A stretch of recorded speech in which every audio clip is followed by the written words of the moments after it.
There is a kind of person you have met before, maybe in a boardroom, maybe at a dinner table, maybe in the hallway of a school. They don't raise their voice. They don't scramble to defend themselves. They don't rush to fill the silence when someone challenges them. They simply look at you, calm, unhurried, unmoved. And somehow, in that stillness, you feel something shift, a pressure, an unease you cannot name. You find yourself talking more than you intended, explaining things you never meant to explain. And when you walk away, you realize that without saying much of anything, they had completely outmaneuvered you. This is not charisma in the conventional sense. It is not charm or wit or even intelligence as most people understand it. It is something older, something more primal. It is the strategic mastery of silence. And Friedrich Nietzsche, one of the most misread and most feared philosophers in history, understood this weapon better than almost anyone who has ever put pen to paper. Most people come to Nietzsche looking for permission to be aggressive. What they find instead, if they read carefully enough, is something far more sophisticated, a philosophy of restraint so precise it borders on martial. A psychology of power so counterintuitive it takes years to fully absorb, because Nietzsche was not interested in the kind of person who shouts the loudest. He was obsessed with the kind of person who never needs to shout at all. We live in a world that has confused volume with authority. Somewhere along the way, humanity developed the strange belief that the person speaking most forcefully must be the most right, that the one who dominates the conversation must be the most intelligent, that the one who never backs down must be the strongest. And so, we have built entire cultures around performance, around the theatre of confidence, around the exhausting spectacle of people trying to seem powerful while revealing in every frantic word exactly how insecure they truly are. Nietzsche saw this. He saw it with the clinical precision of someone who had spent his entire life studying what humans do when they are afraid. And what he found was this: the person who feels compelled to argue, to correct, to respond, to explain, to justify, is not demonstrating strength. They are demonstrating dependence. They are showing you, as clearly as if they had written it on their forehead, that they need something from you. Your agreement, your respect, your validation. And the moment you need something from another person in a conversation, you have handed them leverage over you. Think about the last time someone criticized you publicly. What happened in your body? Most people feel it immediately. A tightening in the chest, a heat behind the eyes, a sudden urgency. The mind begins constructing responses before the other person has even finished speaking. You are already defending before you have even fully heard the attack. And in that reflex, that panic-driven need to immediately restore your reputation, you reveal something critical about yourself. You reveal that what they said reached you, that it landed, that you are vulnerable to their opinion of you.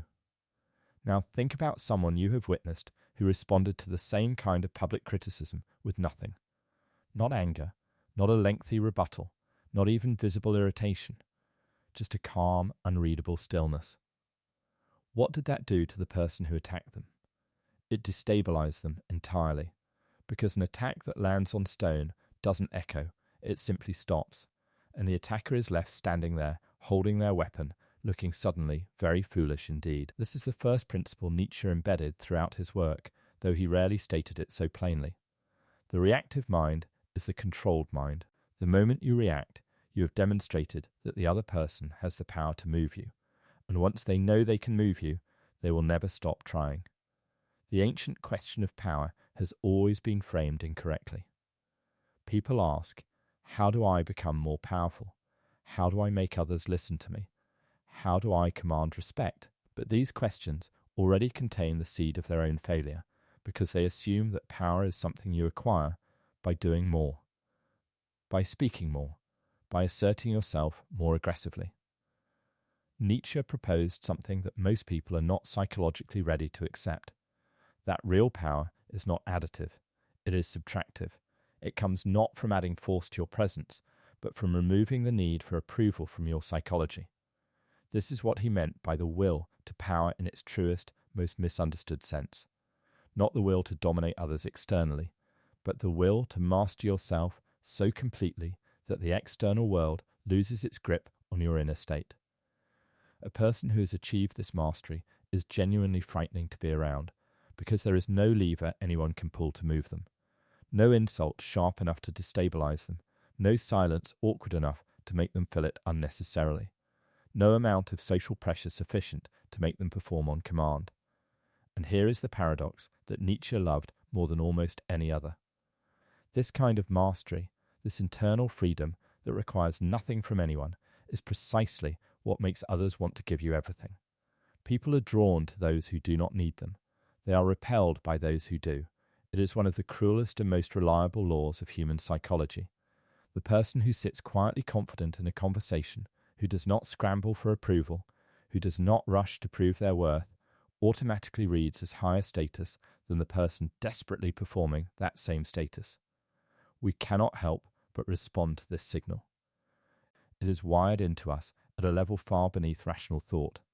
So what does this look like in practice? It looks like the executive, who when challenged in a meeting does not immediately mount a defense, who instead pauses, looks at the challenger thoughtfully, and then either says something brief and final or says nothing at all and moves on, leaving the challenger wondering if their point even registered. It looks like the person at a social gathering who never seems to be trying to fit in, who never laughs slightly too loudly at someone else's joke, who never volunteers information about themselves unless directly asked, and who somehow ends the evening being the person everyone wanted to impress. It looks like the individual in a conflict who, rather than escalating, simply goes quiet in a way that makes the other person suddenly unsure whether they have made a terrible mistake. Silence, in Nietzsche's framework, is not the absence of something. It is the presence of something so controlled, so deliberate, so utterly self-contained that it creates a kind of gravity. Other people are drawn into it. They orbit around it. They become anxious in its presence because they cannot read it, and humans are profoundly unsettled by what they cannot read. We are, at our biological core, pattern recognition machines. We evolved to detect threat, to read intention, to anticipate what the creature across from us is about to do. When someone speaks, they give us data.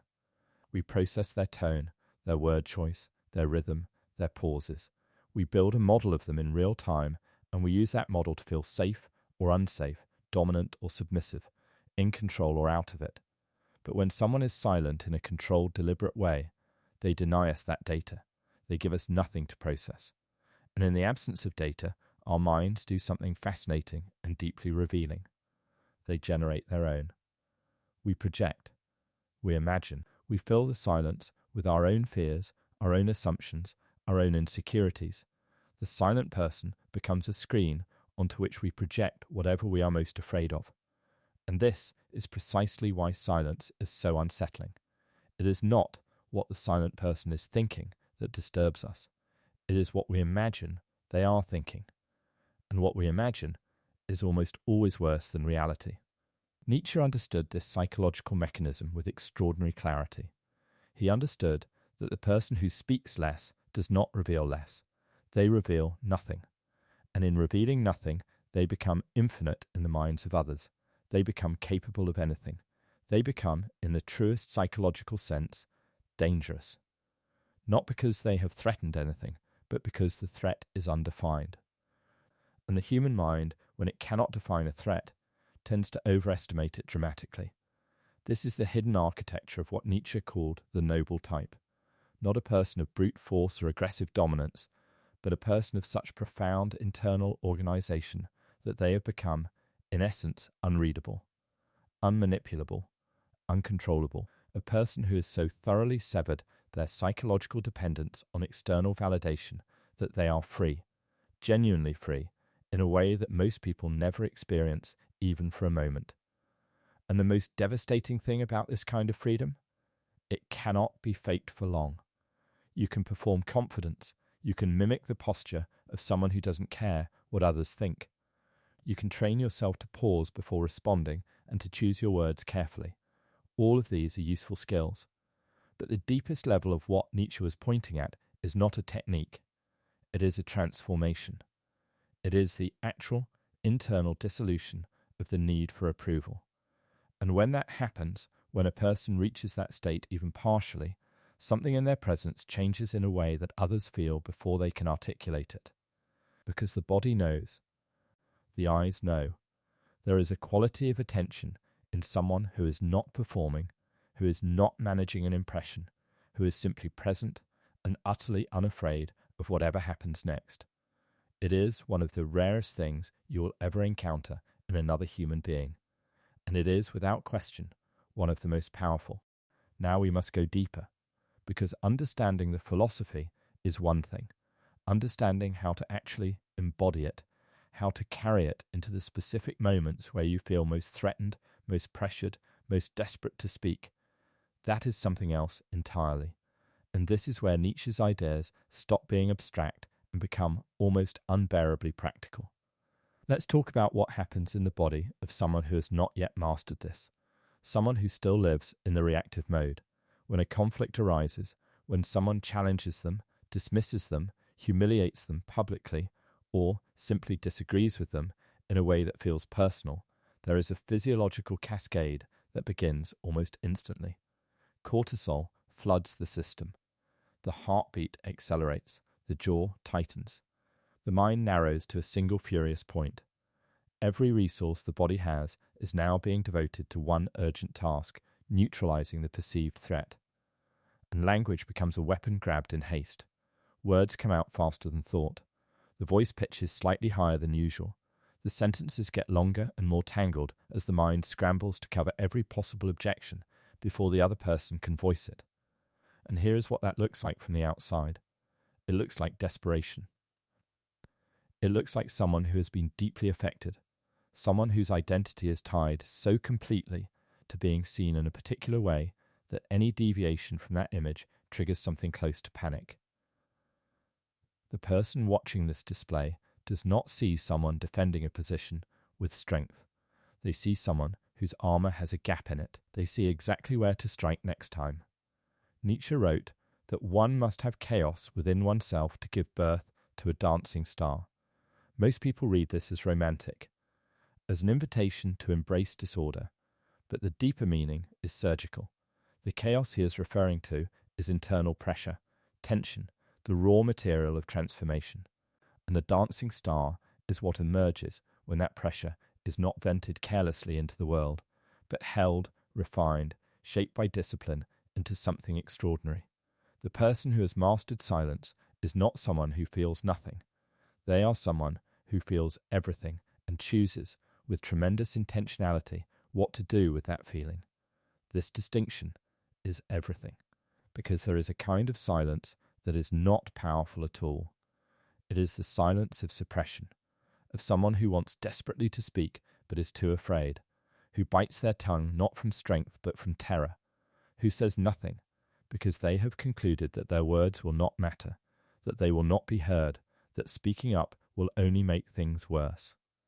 This is the silence of the defeated, and people can feel the difference between this and the other kind of silence immediately, even if they cannot articulate why. The silence of suppression radiates anxiety. It makes others uncomfortable in a sympathetic way.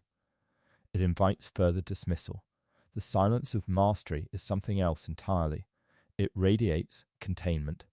It suggests not that there is nothing behind it, but that what is behind it is so considerable that it requires no announcement. It is the silence of someone who has already decided something, who is already 3 moves ahead, who finds the current spectacle of noise and desperation happening around them genuinely, almost philosophically, interesting. This silence does not make others feel sympathy. It makes them feel scrutinized, evaluated, and vaguely aware that they may be embarrassing themselves. To move from one kind of silence to the other requires work that most people are not willing to do, because it requires confronting the source of the reactivity itself, and the source is almost always the same thing when you trace it far enough back. It is the belief that your worth is determined by how others perceive you, that if enough people believe you are intelligent, you are safe, that if your reputation remains intact, you are protected, that your identity, which feels so solid and permanent, is actually a thing that can be damaged by what another person says about you in a room.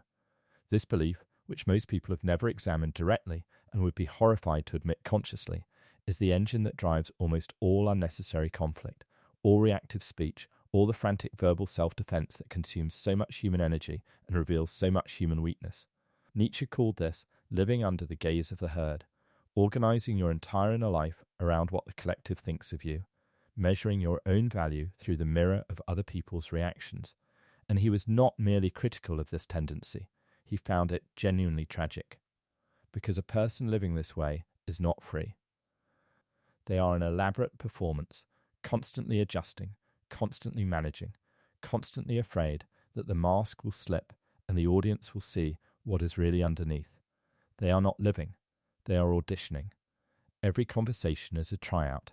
Every conflict is a referendum on their worth. And because they have tied their sense of self to outcomes they cannot control, namely what other people choose to think, they are in a permanent state of low-grade terror dressed up as normal social functioning. The person Nietzsche was reaching for with his work was someone who had broken this spell, who had looked at the mechanism clearly, seen it for what it was, and made the decision, radical and difficult and deeply countercultural, to locate their sense of worth entirely within themselves. Not arrogantly, not in the hollow way of someone who simply announces that they don't care what people think while caring frantically, but genuinely, at the cellular level, in the way that a mountain does not hold a press conference to announce that it is tall. When you reach even the edges of this state, something changes in how you inhabit a conversation. You stop arriving at conversations as a contestant. You begin arriving as an observer. You are no longer there to win, to prove, to perform, to manage how you are perceived. You are there to understand what is actually happening. And because you are not spending enormous cognitive resources defending yourself, you suddenly have access to levels of perception that were previously unavailable to you. You begin to notice things, the slight tremor in someone's voice when they make a claim they are not fully sure of, the way an aggressive person's energy shifts when their aggression doesn't land on anything reactive, the specific words someone chooses when they are trying to sound more certain than they are, the patterns beneath the surface of what people say. This is what Nietzsche meant by the will to power as self-overcoming. Not domination of others, but such thoroughgoing mastery of yourself that you become genuinely perceptive in a way that reactive people simply cannot be. Because reactive people are always looking at themselves, checking how they appear, monitoring the temperature of the room in relation to their own position in it. The person who has freed themselves from this compulsion can actually see others clearly, accurately, without the distortion of ego constantly bending the image. And in seeing others clearly, they gain something that no amount of aggressive argumentation could ever provide. They gain understanding of exactly what the other person needs, what they fear, what they are trying to protect, what move they are about to make. The silent observer in a conversation is not passive. They are running calculations that the vocal performers around them cannot even perceive, because those performers are too busy performing to calculate anything at all. Consider what this looks like in the context of a specific kind of social aggression that almost everyone has experienced. The public humiliation. Someone says something cutting about you in a group setting. Maybe they mock something you said. Maybe they dismiss your contribution. Maybe they make a joke at your expense that gets a laugh and leaves you standing in the sudden harsh light of everyone's attention. What does the reactive person do? They flush. They sputter. They either launch into a defense that sounds wounded, or they try to match the humor and fail. Or they go silent in the wrong way, the submissive way, which everyone reads correctly as a concession. What does the person who has internalized Nietzsche's deeper teaching do? They do almost nothing. Perhaps a slight smile, perhaps a long, unhurried look at the person who spoke. Not hostile, not wounded, simply watchful, present. And then they let the silence extend one beat further than is comfortable, 2 beats, and then they either say something very brief and very final, or they redirect to something else entirely, as though the attack was too minor an event to require a significant response. What does this do? It is psychologically devastating to the attacker in a way that no counterattack could achieve, because a counterattack confirms that the weapon worked. It validates the aggressor's choice of tactics. It tells them they have found the range and they should keep firing. but a response of measured, unruffled calm followed by silence tells them something very different. It tells them that their best shot landed on someone who didn't even flinch, and now that person is simply looking at them, waiting, with something behind their eyes that is neither anger nor fear, but something the attacker cannot read. And in that unreadability lies a power more destabilizing than any comeback could ever be. The group watching this exchange reads it too. Humans are exquisitely attuned to status signals, even when they are not consciously processing them. They feel the shift in the room. The person who struck and produced no visible effect suddenly looks, not powerful, but exposed, because aggression that fails to produce a reaction doesn't look like strength, it looks like flailing. And the person who absorbed it without bending suddenly looks, not like a victim, but like someone who could not be made into one. This is the hidden lever in Nietzsche's strategy. The person who cannot be destabilized becomes, by definition, the most stable point in any environment, and humans, social creatures that we are, orient towards stable points. We defer to them without always understanding why. We seek their approval because their approval feels like it means something. We feel measured by their gaze because their gaze seems to see clearly. We are, in essence, psychologically captured by the very quality of their detachment. And the beautiful, terrible irony that Nietzsche never tired of pointing at is this: the less you need from people, the more they will offer you. The less you perform for their approval, the more genuinely they will approve of you. The less you fight to be heard, the more carefully they will listen when you choose to speak. It runs counter to every instinct that evolution has wired into us, but it is one of the most consistently observable patterns in human social behavior. Scarcity creates value, and nothing is scarcer in a world of constant noise than a person who is genuinely, completely, almost unnervingly at peace with their own silence. But knowing this intellectually and living it are separated by an enormous distance, and crossing that distance requires something Nietzsche considered the most difficult human endeavour: the honest confrontation with yourself, not the comfortable story you tell about yourself, not the curated version you present to the world, the actual raw material of who you are, including the parts that are petty, afraid, hungry for recognition, wounded by old slights, desperate to be seen as significant. You have to look at all of that directly, without blinking, without immediately reaching for a narrative that makes it more acceptable. Because the reactive patterns that betray you in conversations are not random. They are protecting something specific, some wound, some belief, some story about yourself that you cannot afford to have challenged. And until you know exactly what that thing is, you will keep reacting to it every time someone gets close to it, telegraphing its location to everyone watching. Nietzsche was brutally clear about this. You cannot overcome what you will not face. And most people spend their entire lives becoming extraordinarily skilled at not facing the precise things that are running their behavior from beneath the surface. The path to the kind of silence that carries real power is therefore not a communication technique. It is not a negotiation tactic or a social strategy you can layer over an unchanged interior.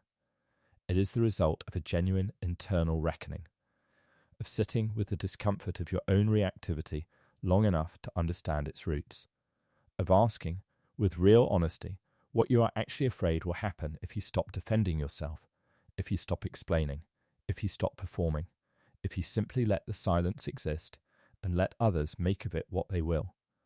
What most people discover when they finally have the courage to ask this question seriously is that the answer is more revealing than anything an opponent could have said about them, because the answer is almost always some version of this. I am afraid that if I stop performing, there will be nothing there, that the silence will confirm what I most fear about myself, that I am not enough, that without the words, the defences, the carefully constructed image, there is no one home. And this fear, once seen clearly, loses most of its power, because you realise it was never really about the other person. It was never really about the argument or the insult or the challenge. It was always about this, always about the terror of your own emptiness.